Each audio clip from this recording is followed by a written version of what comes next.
My dear friends, आज हम बात करने वाले हैं केमिस्ट्री की इस पहले लेक्चर में ऑर्गेनोकैटालिसिस के बारे में, जो कि केमिस्ट्री थर्ड सेम का टॉपिक है। ठीक है, शुरुआत करते हैं इस वीडियो को। इस वीडियो में हम लोग देखने वाले हैं कि ऑर्गेनोकैटालिसिस और कौन कौन से ऐसे टॉपिक्स हैं, कौन कौन से ऐसे कैरेक्टरिस्टिक हैं कैटालिसिस के जो रिएक्शन के लिए जरूरी होती है। ठीक है, तो ये जो टॉपिक है ऑर्गेनोकैटालिसिस केमिस्ट्री थर्ड सेमेस्टर की टॉपिक है और ये पेपर नंबर 13 यूनिट 4 का टॉपिक है। ठीक है, ये शुरू करते हैं ये वीडियो। अब बात करते हैं जब हम ऑर्गेनोकैटालिसिस के टॉपिक के, तो कुछ ऐसे ये सारे टॉपिक्स आते हैं जो हमको पढ़ना है इसमें। ठीक है, this are the topics which we are about to study: ligand, substitution, oxidation, reduction, reductive elimination, energetic catalytic cycle. शुरुआत करते हैं।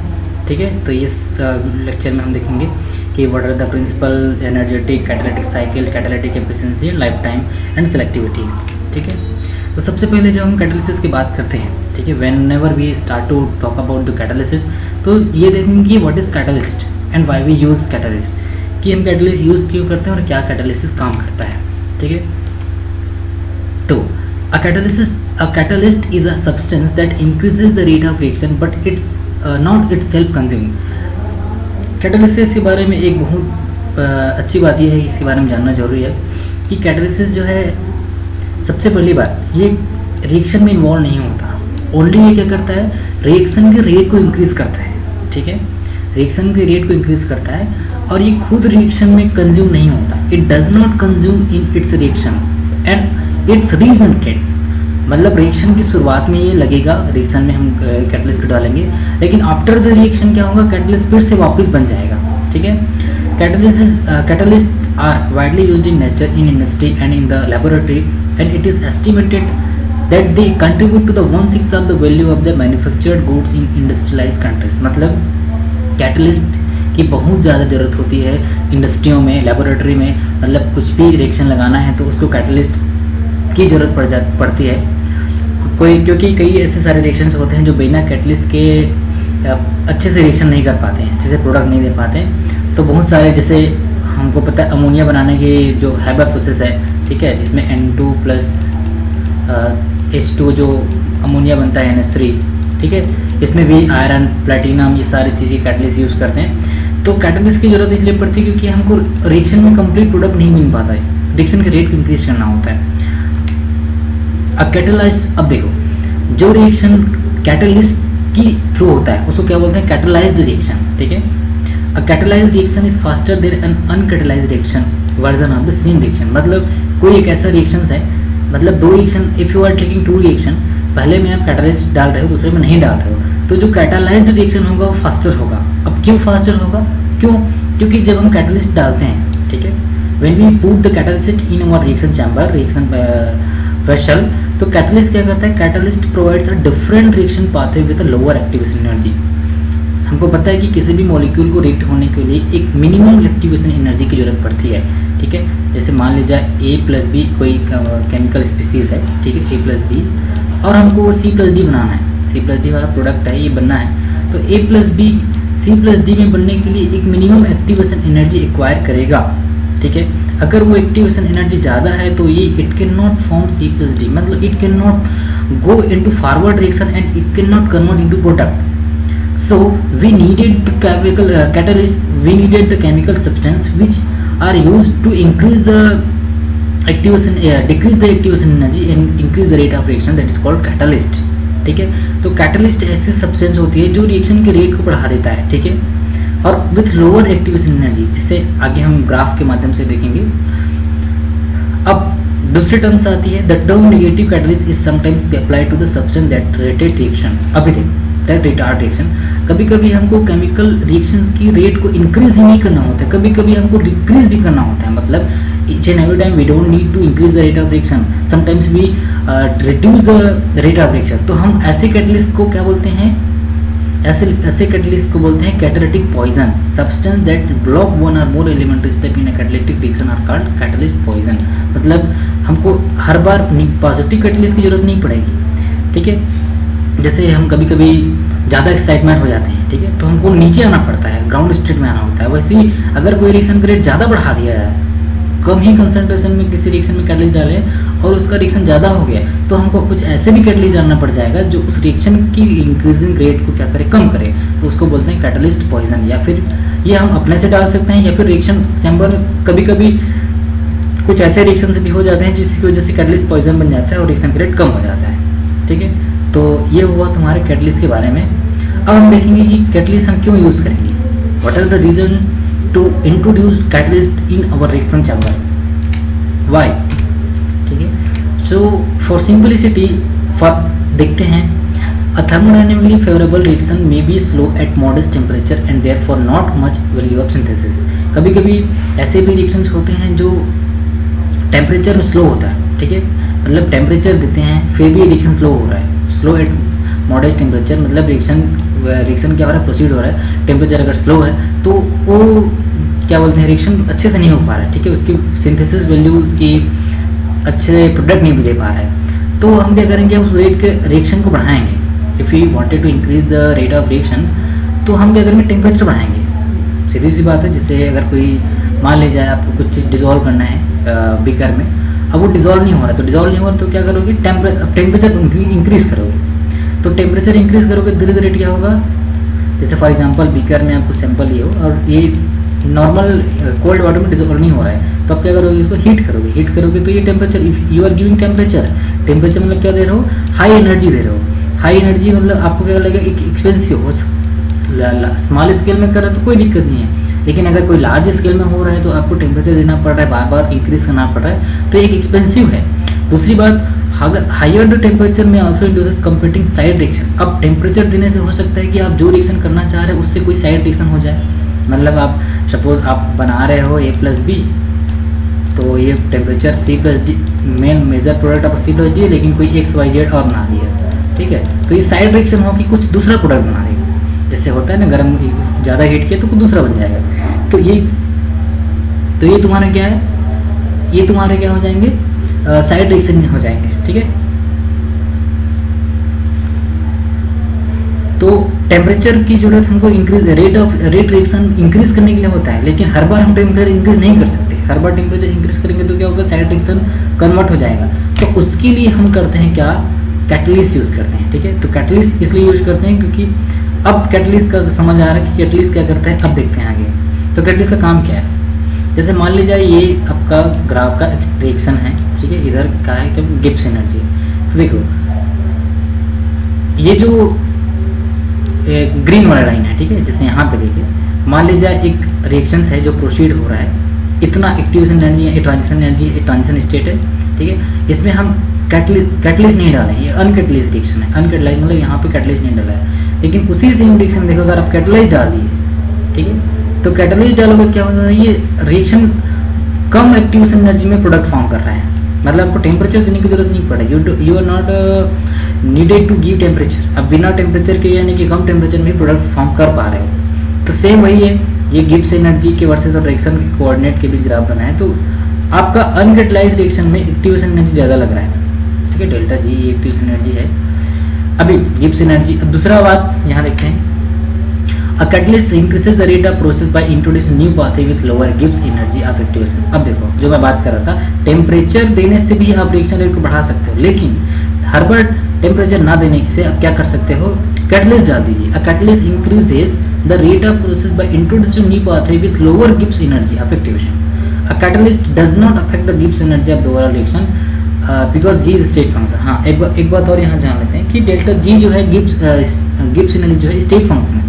ये आपके कैटलिस्ट के अनकैटलाइज्ड और कैटलिस्ट में डिफरेंट, जैसे मान लीजिए यहाँ पे देखिए डेल्टा जी यहाँ पे भी उतना ही है और यहाँ पे भी उतना है। मतलब डेल्टा जी आपके पाथ पे डिपेंड नहीं करेगा, डेल्टा जी स्टेट फंक्शन है, ये आपके कौन से पाथ से रिएक्शन कंप्लीट हुआ है इसके ऊपर डिपेंड नहीं करेगा, because it is state function, it is a state function. ठीक है, तो ओवरऑल आपकी गिब्स एनर्जी में कोई चेंजेस नहीं आएंगे।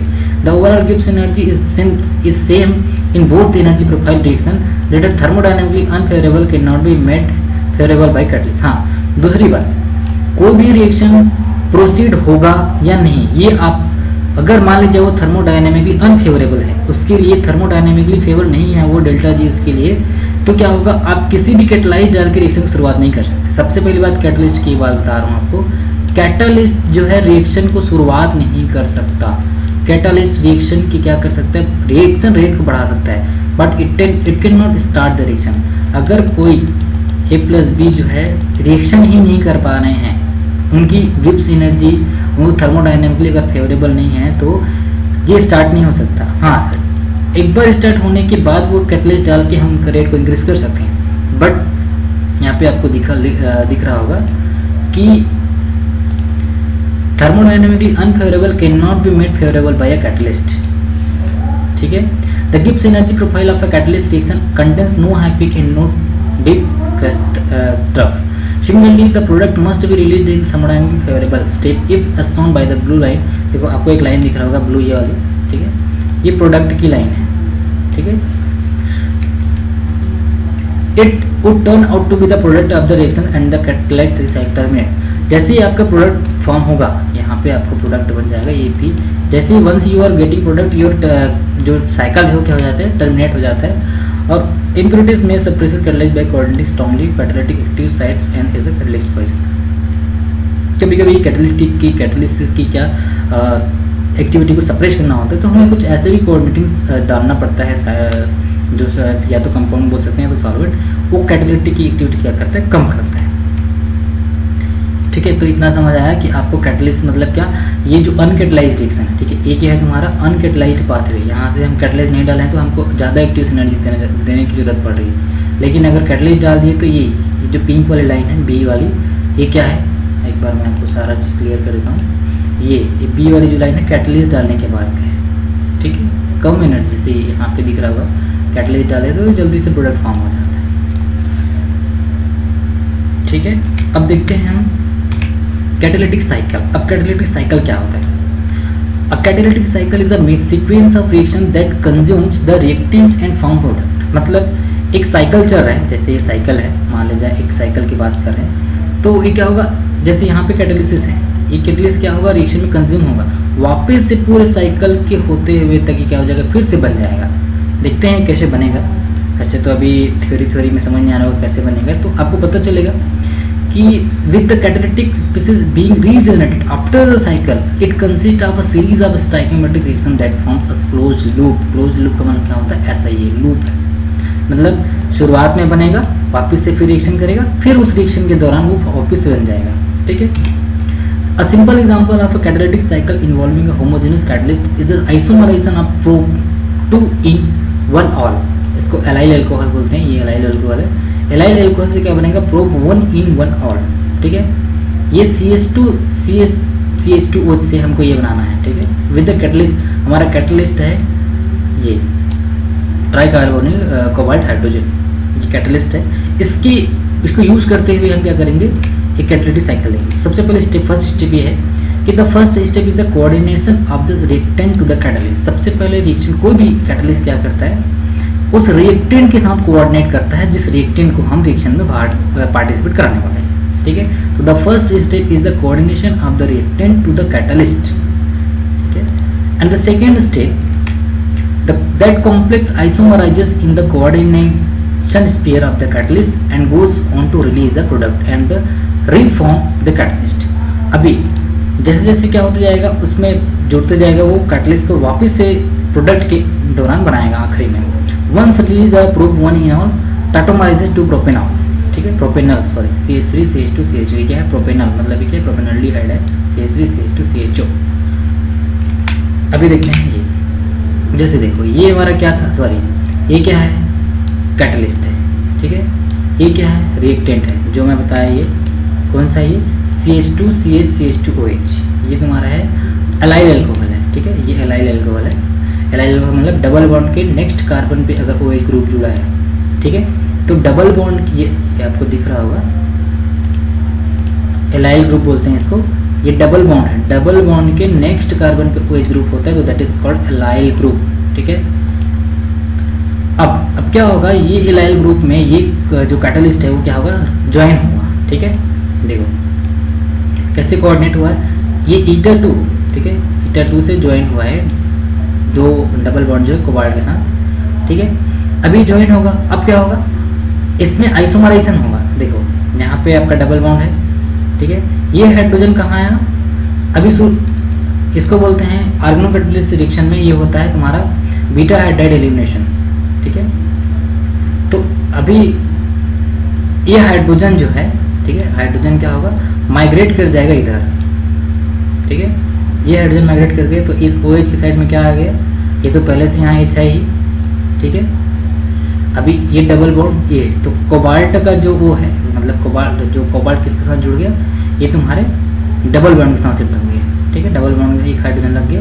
अब वापस से ये जो ग्रुप है OH, अब हमको क्या बनाना था, प्रोप 1 इन ऑल से प्रोप 2 इन 1 ऑल से प्रोप 1 बनाना है, मतलब हमारा जो डबल बॉन्ड है 1 पोजीशन में आ जाए, ठीक है। पहले 2 पोजीशन में था, अभी देखो ये क्या हो जाएगा, ये हाइड्रोजन वापस से शिफ्ट हो जाएगा तुम्हारा ये कोबाल्ट में। अब ये तुम्हारा कैटालिसिस जो हम यूज़ किए थे वो, और वापस से तुम्हारा जो प्रोडक्ट बन गया ये, ठीक है। तो देखो पहले जो डबल बॉन्ड था वो कहाँ था, ये 1, ये 2, ये 3, पहले 2 नंबर में था, अभी कहाँ पे आ गया डबल बॉन्ड 1 नंबर में आ गया, तो पोजीशन चेंज हुआ। ये देखो यहाँ पे क्या लिखा था, प्रोप 1 इन, मतलब डबल बॉन्ड तुम्हारे 1 पोजीशन में आया था, ठीक है। तो ये हाइड्रोजन पहले कहाँ शिफ्ट होगा, यहाँ शिफ्ट हो गया, डबल बॉन्ड किधर शिफ्ट हो जाएगा, इधर शिफ्ट हो जाएगा, यहाँ शिफ्ट हो जाएगा डबल बॉन्ड, ठीक है। जैसे इधर शिफ्ट होगा तुम्हारा हाइड्रोजन वापस से कैटालिसिस में आ जाएगा और ये वापस से रीजनरेट हो जाएगा, मतलब एक साइकिल में, ठीक है। कैटालिसिस क्या हुआ, इन्वॉल्व हुआ, लेकिन रिएक्शन के आखिरी में, ठीक है, after the reaction your catalysis is regenerated, after the reaction your catalysis is regenerated. So हम ये कह सकते हैं कि एक कैटालिटिक साइकिल मतलब क्या, रिएक्शन की शुरुआत से और रिएक्शन के आखिरी में कैटालिसिस तुम्हारा क्या रहेगा, एक रिजर्व रहेगा, ठीक है। तो ये है the catalytic cycle for the isomerisation. आप आइसोमर मतलब समझते हो, देखो ये भी वही कंपाउंड है जो ये है, समझ आ रहा है। इसमें सिर्फ डबल बॉन्ड चेंज हुआ है, देखो यहाँ पे 1 2 3, यहाँ पे 3 कार्बन है, यहाँ पे 1 2 3, ये भी वही कार्बन है, ये भी वही कार्बन, वही कंपाउंड है। तो यहाँ पे क्या हुआ, बस पोजीशन चेंज हुआ है, तो पोजीशन ऐसे तो चेंज होगा नहीं, तो कुछ कैटालिसिस डालते हैं, तो वो कैटालिसिस क्या है, ये कैटालिसिस क्या कर रहा है, the catalytic cycle for the isomerisation of prop 2 in 1 r to prop 1 in 1 r, मतलब एक फर्स्ट नंबर के कार्बन में ही तुम्हारा ग्रुप है OH है, एंड फर्स्ट नंबर के कार्बन में ही तुम्हारा क्या है, डबल बॉन्ड है, ये तुम्हारा क्या हुआ, प्रोडक्ट, ठीक है। अब आता है next topic, catalytic efficiency and life time. अब देखिए कैटालिटिक एफिशिएंसी का मतलब क्या होता है, अगर बहुत ही कम लो कंसंट्रेशन में हम किसी कैटालिसिस का यूज़ कर सकते हैं, जैसे मान ली जाए एकदम फ्यू मिलीग्राम, मान ली जाए कोई कैटालिसिस है और एकदम 1-2 किलो लग रहा है, तो रिएक्शन में क्या मतलब उसका होने का, तो उसकी एफिशिएंसी क्या होगी, कम होगी। एफिशिएंसी ज़्यादा कब होगा, जब हम कम यूज़ करेंगे और ज़्यादा हमको कुछ मिलेगा। सीधी बात है, जैसे आप मान लीजिए किसी बिजनेस में कुछ काम करो तो बहुत सारा पैसा लगा रहे हो और मिल कुछ नहीं रहा है, फालतू का, मतलब घाटा में हो, तो क्या मतलब, तो हमको उसमें क्या होगा, घाटा होगा। लेकिन हमें क्या चाहिए, कम कैटालिसिस यूज़ करें और ज़्यादा मात्रा में उसको हर बार यूज़ कर सकें, ठीक है। तो उसको बोलते हैं एफिशिएंसी। एफिशिएंसी का मतलब क्या, कितना ज़्यादा वो पर यूनिट टाइम या फिर पर यूनिट रिएक्शन में, पर्टिकुलर रिएक्शन में काम कर सके। तो उसमें एक टर्म्स आता है टर्न ओवर, ठीक है, कितना वो टर्न ओवर देता है, जैसे टर्न ओवर बोलते हैं ना कि ईयरली 6 मंथ का कितना टर्न ओवर है, ये तो टर्न ओवर का मतलब कितना उस कैटालिसिस को हम यूज़ कर सकते हैं। Turn over describe the one loop through catalytic cycle, the slow step in a catalytic cycle is called turn over limiting step, ठीक है। Usually one equivalent of reactant is converted into one equivalent product, जैसे अब one equivalent of reactant is converted into one equivalent of product per equivalent of catalyst. The number of passes are turned through the catalytic cycle before the catalysis becomes deactivated is called the turnover. मतलब देखो, जैसे मान लीजिए आपने catalysis use किया, अब वो catalysis कितने रिएक्शन को प्रोसीड करा सकता है, यहाँ पे लिखा देखा, the number of passes are turn through the catalytic cycle before the catalysis becomes deactivated. कोई कैटालिसिस, जैसे एक रिएक्शन में आप कैटालिसिस डाले तो ऐसा तो नहीं है कि वो जिंदगी भर चलेगा, किसी न किसी पर्टिकुलर टाइम में वो क्या हो जाएगा, अपनी एक्टिविटी खो देगा।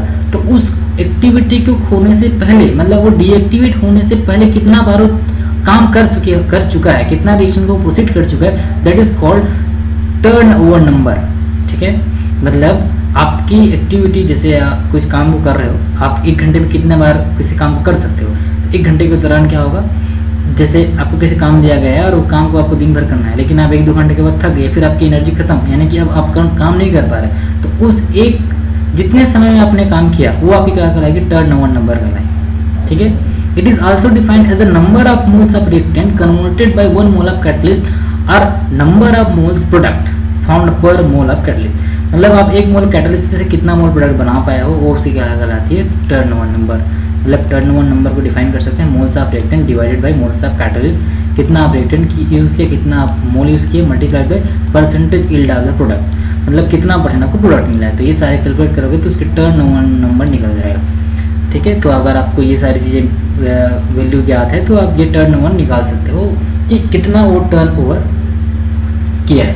अब यहाँ पे एक पॉइंट आएगा, ये पॉइंट मैं हाईलाइट कर देता हूँ, आपको समझ आएगा। Higher the value of turnover number larger will be the life of catalyst. मतलब जितना ज़्यादा वो टर्नओवर नंबर रहेगा, सीधी सी बात है, जितना ज़्यादा आपका वो टर्नओवर रहेगा उतना ज़्यादा आप यूज़ कर सकते हो किसी चीज़ को। मतलब उसकी लाइफ साइकिल क्या रहेगी, लाइफ ज़्यादा रहेगा। अगर टर्नओवर ही नहीं है, एक बार मान लीजिए आप 1 किलो कैटलिस्ट यूज़ कर रहे हो और वो एक ही रिएक्शन को प्रोसीड करा पा रहा है या फिर दूसरे बार में डीएक्टिवेट हो रहा है, तो क्या मतलब ऐसे रिएक्शन कैटलिस्ट। ठीक है। तो higher the value of turnover number larger will be the catalyst. Now the turnover number per unit time is called the turnover frequency. अब अगर हम पर्टिकुलर टाइम में लें, पर यूनिट टाइम में लें कि 1 मिनट या फिर 1 घंटे में कितना वो यूज़ होता है, तो क्या कहलाएगा वो, टर्नओवर फ्रीक्वेंसी कहलाएगा। ठीक है। Turnover frequency number of moles of product per mole of the catalyst per unit time is called the turnover frequency. मतलब क्या, आपकी फ्रीक्वेंसी, ठीक है, एक पर यूनिट टाइम के लिए अगर हम लेते हैं तो उसकी फ्रीक्वेंसी कितनी है, ये अभी टर्नओवर फ्रीक्वेंसी कैसे निकाल सकते हैं। ठीक है। टर्नओवर फ्रीक्वेंसी मतलब क्या, मोल्स ऑफ रिएक्टेंट, ठीक है, moles of reactant divided by time into moles of catalyst percentage yield of product. या फिर हम टर्नओवर सेम है, बस हम फ्रीक्वेंसी अगर बोलते हैं तो टाइम को मल्टीप्लाई कर लेंगे, बस बाकी इजिटीज है। ठीक है। तो मतलब turnover number divide by time, तो ये हम निकाल सकते हैं टर्नओवर फ्रीक्वेंसी। ठीक है। समझ आ रहा है आपको कि टर्नओवर फ्रीक्वेंसी मतलब क्या, टर्नओवर नंबर को डिवाइड करेंगे टाइम से। ठीक है। यहाँ पे लिखा है कि turnover number per unit time अगर बात करते हैं तो एक पर्टिकुलर टाइम के लिए, ठीक है, उस टाइम में कितना वो, जैसे बोलेंगे घंटे के दौरान इस, जैसे मान लीजिए 1 घंटे का रिएक्शन है, वो बोलेंगे कि 5 से 10 मिनट के बीच कितना इसका टर्नओवर नंबर, तो कुछ उस मिनट से उसको डिवाइड कर देंगे तो पता चल जाएगा कि ये जो कैटलिस्ट है इतने टाइम में इतना टर्नओवर नंबर दिखाया है। ठीक है। अब आगे नेक्स्ट लास्ट टॉपिक है कैटलिटी की, वही है अभी देखो, a highly active catalyst one that result in a fast reaction even in low, हाँ जो मैं बात कर रहा था, लो कंसंट्रेशन मतलब अगर हमारे पास 0.2-0.1 ग्राम भी कैटलिस्ट है तो वो अगर वो लार्ज नंबर ऑफ फ्रीक्वेंसी मतलब बहुत सारे रिएक्शन को प्रोसीड करा सकता है, तब उसकी एफिशिएंसी क्या है, अधिक है, ये बोलेंगे। ठीक है। A catalyst must be able to survive a large number of catalyst cycle if it is to be used। अब दूसरा, अगर हम कैटलिस्ट को यूज़ कर रहे हैं तो वो उसको ज़्यादा टाइम तक सर्वाइव करना चाहिए। मैं पहले ही बोला हूँ कि तुरंत खत्म हो जाएगा तो उस कैटलिस्ट की कोई मतलब नहीं है। ठीक है। तो उसके लिए क्या करना चाहिए हमें, उसको ज़्यादा सर्वाइव होने के लिए मतलब सर्वाइवल टाइम ज़्यादा होना चाहिए। Must be able to survive large number of catalytic cycle, मतलब एक साइकिल कंप्लीट कर दिया किसी, जैसे यहाँ से शुरू हुआ, एक प्रोडक्ट बना दिया, अभी खत्म हो गया, तो उसका ज़्यादा यूज़ नहीं है। एटलीस्ट वो ज़्यादा से ज़्यादा रिएक्शन कंप्लीट करे तब उसका कुछ यूज़ है। The turnover number is the number of catalysis for which a catalyst survive. वही सेम चीज़, turnover number is the number of cycle, मतलब कितना साइकिल वो कंप्लीट किया है, किसके लिए, for which a catalyst survive, मतलब आपकी कैटलिस्ट सर्वाइव करने के लिए। ठीक है। अब जो लास्ट टॉपिक है वो है क्या, सेलेक्टिविटी। अभी सेलेक्टिविटी का मतलब क्या है, सेलेक्टिविटी, अब सीधी सी बात है, सेलेक्टिविटी का मतलब नाम से आपको समझ आ रहा होगा कि सेलेक्टिव होना चाहिए किसी रिएक्शन के लिए। मान लीजिए किसी रिएक्शन में हमने मतलब बिना जाने डाल दिए कि ये जो रिएक्शन है उसमें कैटलिस्ट डाल दिए, अब हमको पता नहीं है कि ये रिएक्शन उसको प्रोसीड करेगा कि नहीं करेगा, मान लीजिए रिएक्शन को बढ़ाएगा कि नहीं बढ़ाएगा, तो हमको पता होना चाहिए फिर हम कि हम कौन से कैटलिस्ट को कौन सी रिएक्शन डालेंगे तो उनकी रेट ऑफ रिएक्शन क्या होगा, बढ़ेगा, तो उसको बोलते हैं सेलेक्टिविटी। ठीक है। A selective catalyst yields a high proportion of the desired product with minimum amount of side product. मान लीजिए आपको पता है कि एक सपोज एक रिएक्शन है, ठीक है, सपोज एक रिएक्शन है A प्लस B। आपको पता है कि ये ऐसा कौन सा इसमें एक मान लीजिए जेड कैटलिस्ट डालना है तो ये C प्लस डी बनाएगा, लेकिन आपको ये नहीं पता कि ये जेड को डालेंगे तो C प्लस डी बनाएगा। सपोज आपने दूसरा डाल दिया, Y डाल दिया, तो क्या होगा भाई, आपको ये बनाना था A प्लस बी से C प्लस डी, बन गया तुम्हारा दूसरा, तो साइड प्रोडक्ट ज़्यादा देगा, तो साइड प्रोडक्ट ज़्यादा देगा तो आपकी सेलेक्टिविटी क्या है, कम है, ठीक है। अब साइड प्रोडक्ट जितना कम देगा उतना ही उससे क्या होना चाहिए, सेलेक्टिविटी होगा, minimum amount of side product. For example when metallic silver is used to catalyse the oxidation of ethene, हम एथीन की ऑक्सीडेशन करते हैं with oxygen to produce oxygen, ethylene oxide बनाना है हमको, तो हम क्या डालते हैं, metallic silver. The reaction is accompanied by the more thermodynamically favored but undesirable formation of CO2 NH2. This lack of selectivity increases the consumption of thin. अब अगर इसमें क्या होता है, CO2 और H2 का साइड प्रोडक्ट ज़्यादा बनता है, ठीक है, तो this lake of selectivity increases the consumption of ethylene. अब हम एथिलीन का क्या करेगा, ये रिएक्टेंट का ही कंजम्पशन करेगा, क्योंकि हमारा मोटो ये था कि रिएक्टेंट से क्या बने, प्रोडक्ट बने, ना कि साइड प्रोडक्ट। लेकिन अगर रिएक्टेंट से प्रोडक्ट ना बनेगा, क्योंकि हमारा सेलेक्टिविटी ही नहीं है कैटलिसिस का, तो रिएक्टेंट से क्या बनाएगा, साइड प्रोडक्ट बनाएगा, तो उसको बोलते हैं सेलेक्टिविटी। मतलब एक कैटलिस्ट की प्रॉपर्टी ये है कि उसके पास सेलेक्टिविटी भी होनी चाहिए। The catalyst must pursue the selectivity, मतलब सेलेक्टिविटी आपको कैटलिस्ट में होनी चाहिए, ठीक है। तो ये रहा तुम्हारा कैटलिस्ट के कुछ पॉइंट्स, और हमने देखे कि क्यों यूज़ करते हैं कैटलिस्ट, ठीक है। तो ये सारी चीज़ें आपको एक जनरल प्रिंसिपल हो गए, energetic, catalytic cycle, catalytic efficiency, लैप्टिन और सेलेक्टिविटी। आगे के वीडियो में हम देखेंगे types of organometallic reactions and ligands. बहुत सारे टाइप्स हैं, ligand, oxidative addition, reductive elimination, insertion and de insertion. So आपको इस वीडियो से, इस लेक्चर से आपको जो समझ आए वो जो नहीं समझ आएंगे वो आप कमेंट करके बता सकते हैं। और दूसरी बात ये, आप नोट जरूर बनाइएगा, बहुत अच्छी बुक से इसको लिया गया है। दिस आर द रेफरेंस, ये आप यूज़ कर सकते हैं। Inorganic chemistry by Shriver and Atkins, ये जेन से ही हुई, ये तुम्हारा अजय कुमार, ये मिस लरेंटा और ये कैथरीन, ये इनऑर्गेनिक केमिस्ट्री के बहुत अच्छे बुक्स हैं, ठीक है। एक बार रीड ज़रूर कीजिएगा ये बुक को। Thank you guys and thanks for watching. Video अच्छी लगे तो सब्सक्राइब, लाइक ज़रूर कीजिएगा।